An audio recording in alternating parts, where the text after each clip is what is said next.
तो आज का हमारा क्वेश्चन असर्शन रीजन से है, जो कि एम्स 2009 का क्वेश्चन है। स्टार्ट करते हैं। अ टेनिस बॉल बाउंसेस हायर और हिल्स देन इन प्लेन्स। देखिए, पहाड़ों पे ये कह रहे हैं कि जो बॉल है वो जब हम इसको फेंकते हैं तो ये ज़्यादा ऊंचाई तक जाती है। मान लेते हैं ये एच डैश, और जो सरफेस है अर्थ का उस पर जब हम बॉल को फेंकते हैं, बाउंस कराते हैं, तो ये मान लेते हैं एच हाइट तक।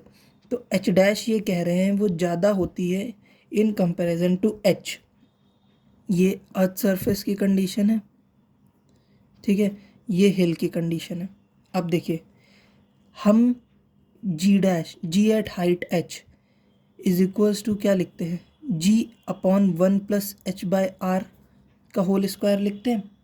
अब आप देखिए, अगर हाइट बढ़ जाए, हाइट मतलब अर्थ ये है, किसी हाइट पे अगर हम जी की वैल्यू निकालें तो जब एच यहाँ रखेंगे तो ये वन कुछ टर्म बड़ा आएगा, वन से कुछ बड़ा टर्म आएगा। तो फिर इसमें जब ऐड करेंगे तो ये जी की वैल्यू, जी डैश ये 9.8 है, डिवाइड कर देंगे उसको फिर कुछ वैल्यू से, तो ये जी डैश कुछ कम आएगा ना जी से, है कि नहीं। ये जब कम आएगा तो जो एक्सेलरेशन ड्यू टू ग्रेविटी उसको नीचे खींच रहा है उसमें तो बदलाव आएगा, उसमें चेंज आएगा। जैसे कि v=v²=u² + 2gh होता है। फाइनल वेलोसिटी ऊपर जाने पे तो ज़ीरो होगी, इनिशियली जो हम फेंक रहे हैं, और ये माइनस का होगा क्योंकि जी नीचे है, डायरेक्शन अपोजिट है 2gh। तो h क्या होगा हमारा, u²/2g। h इनिशियल वेलोसिटी हम फेंक रहे हैं, हम तो बदल नहीं रहे, हम उसी वेलोसिटी से फेंकेंगे। तो ये चीज़ अगर हम सेम कर दें तो h inversely proportional to g है। अब आप देखिए, g की वैल्यू किसी हाइट पे कम होगी, है ना, और हिल किसी हाइट पे ही होती है, अर्थ की सरफेस से थोड़ा ऊपर, तो वहाँ पे g की वैल्यू कम आएगी। यहाँ के केस में हम g डैश मान लेते हैं, यहाँ g मान लेते हैं।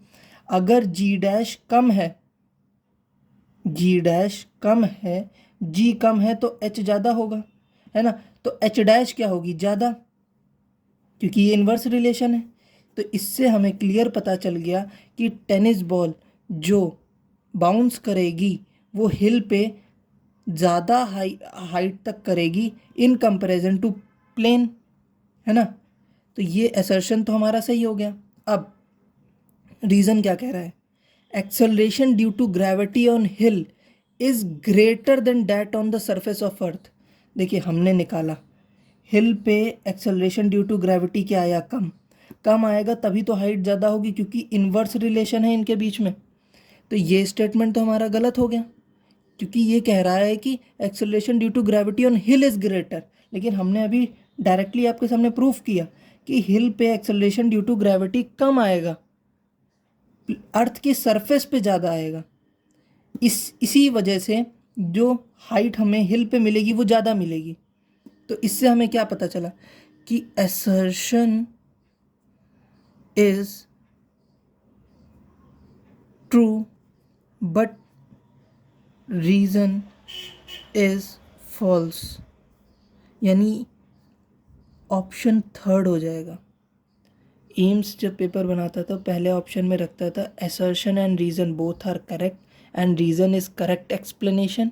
सेकंड ऑप्शन में रखता था assertion and reason both are correct but reason is not correct explanation.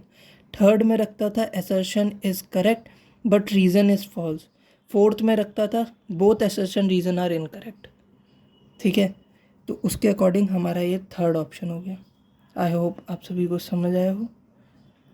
That's all. Thank you.